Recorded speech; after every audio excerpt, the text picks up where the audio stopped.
అవకాశాన్ని నాకు రాజకీయంగా నాకు ఎటువంటి అవకాశాన్ని ఇవ్వలేకపోవడం వల్ల కానీ, అలానే 5 సంవత్సరాలు ముఖ్యమంత్రిగా ఉన్నప్పుడు కూడా అనేక రకాల మా నియోజకవర్గం సంబంధించిన అభివృద్ధి కార్యక్రమాలకి ప్రోత్సాహాన్ని ఇవ్వమంటే దానికి కూడా ఆయన సరిగా స్పందించకపోవటం, అనేక రకాలుగా ప్రజలకి నేను ఇచ్చిన వాగ్దానాల్ని నెరవేర్చాలని చెప్పి అనేక రకాలుగా నేను ప్రయత్నం చేశాను. ప్రభుత్వంలో అధికారం ఉండగా జగన్మోహన్ రెడ్డి గారు ఎప్పుడు కూడా వాటి మీద దృష్టి పెట్టలేదు. అనేక రకాల అపరిష్కృతంగా ఉన్న పనుల గురించి అడిగాను. కాబట్టి ఇవన్నీ కూడా నాలో నిరుత్సాహాన్ని కలిగించింది. వాళ్ళ పార్టీ ఓటమి చెందిన తర్వాత కూడా ఆయన ఏమాత్రం కూడా కార్యకర్తల పట్ల కానీ నాయకుల పట్ల కానీ ఆయన చూపించే నిర్లక్ష్య వైఖరికి నిరసనగా ఆ పార్టీలో మనం ఉంటే ఎవరికి ఎటువంటి సహాయాన్ని చేయలేకపోతున్నాం, ప్రజలకి ఏమాత్రం కూడా ఉపయోగపడలేకపోతున్నాం, నియోజకవర్గ అభివృద్ధిని కూడా మేము ఎక్కడ చేయలేకపోతున్నాం. కాబట్టి ఇవన్నీ కూడా దృష్టిలో పెట్టుకొని మా కార్యకర్తలు కూడా తెలియజేసి నా యొక్క అభిప్రాయాన్ని కూడా వారికి కూడా తెలియజేసి నేను రేపు రాజీనామా ఇచ్చిన తర్వాత 22వ తారీఖున జనసేన పార్టీలో చేరడానికి నిర్ణయించుకున్నాను. హామీలంటూ మేము ప్రత్యేకంగా అడగలేదండి. పార్టీలో వైఎస్ఆర్సీపీ నుంచి రాజీనామా చేద్దాం అనుకున్నాను. రాజీనామా చేసిన తర్వాత మొట్టమొదటి కూడా నేను కాంగ్రెస్ పార్టీ, వైఎస్ఆర్ పార్టీ అంటే కాంగ్రెస్ వైఎస్ఆర్ పార్టీ ఆ రోజు ఈ స్టేట్లో ఉంది కాబట్టి వైఎస్ఆర్ పార్టీకి వచ్చిన తర్వాత మొదటిసారిగా నేను పార్టీకి రాజీనామా చేస్తున్నాను. తప్పకుండా రేపు పార్టీ కార్యకర్తలకి నా యొక్క శ్రేయోభిలాషికి అభిమానులకి సానుభూతి పనులు అందరూ కూడా అభిప్రాయాన్ని తెలియజేసి నాతో పాటు ప్రయాణం చేసే వారిని కూడా జనసేన పార్టీలో రమ్మని కూడా నేను ఆహ్వానిస్తాను. తప్పకుండా జనసేన పార్టీని రాష్ట్రంలో బలోపేతం చేయడం కోసం నా వంతు నేను తప్పకుండా కృషి చేస్తానని చెప్పి తెలియజేస్తాను. 3 నెలల కాలంలో జగన్ మిమ్మల్ని పిలిచి మాట్లాడడం కానీ ఏమైనా చేశారా? అసలు ఓటమి తర్వాత మాట్లాడడం జరిగింది. ఏదైనా సరే నాకు అంతగా వారి యొక్క పద్ధతులు, వారి యొక్క అభిప్రాయాలు, వారికి సంబంధించిన విషయాల్లో నాకు నచ్చలేదు. కాబట్టి నేను పార్టీని వీడుతున్నాను.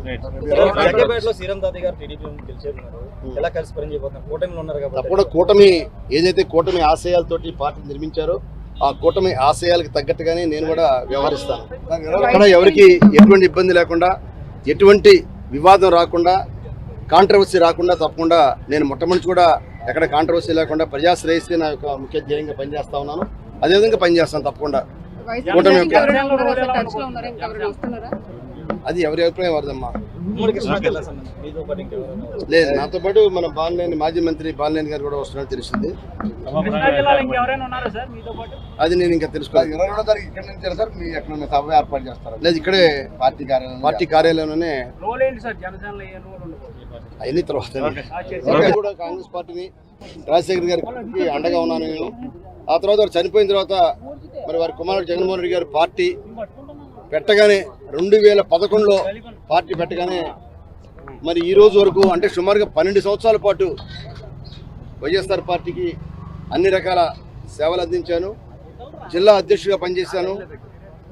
3 సార్లు ఎమ్మెల్యేగా చేసినప్పుడు కూడా ఆయన యొక్క అవకాశాలు వచ్చినప్పుడు కూడా అవకాశాలు నాకు రాజకీయంగా నాకు ఎటువంటి అవకాశాన్ని ఇవ్వలేకపోవడం వల్ల కానీ, అలానే 5 సంవత్సరాలు ముఖ్యమంత్రిగా ఉన్నప్పుడు కూడా అనేక రకాల మా నియోజకవర్గం సంబంధించిన అభివృద్ధి కార్యక్రమాలకి ప్రోత్సాహాన్ని ఇవ్వమంటే దానికి కూడా ఆయన సరిగా స్పందించకపోవటం, అనేక రకాలుగా ప్రజలకి నేను ఇచ్చిన వాగ్దానాల్ని నెరవేర్చాలని చెప్పి అనేక రకాలుగా నేను ప్రయత్నం చేశాను. ప్రభుత్వంలో అధికారం ఉండగా జగన్మోహన్ రెడ్డి గారు ఎప్పుడు కూడా వాటి మీద దృష్టి పెట్టలేదు. అనేక రకాల అపరిష్కృతంగా ఉన్న పనుల గురించి అడిగాను. కాబట్టి ఇవన్నీ కూడా నాలో నిరుత్సాహాన్ని కలిగించింది.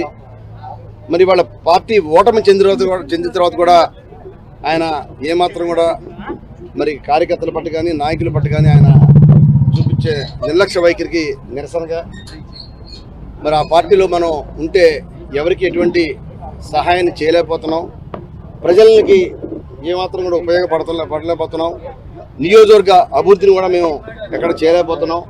కాబట్టి ఇవన్నీ దృష్టిలో పెట్టుకొని మా కార్యకర్తలు కూడా తెలియజేసి నా యొక్క అభిప్రాయాన్ని కూడా వారికి కూడా తెలియజేసి నేను రేపు రాజీనామా ఇచ్చిన తర్వాత 22వ తారీఖున జనసేన పార్టీలో చేరడానికి నిర్ణయించుకున్నాను.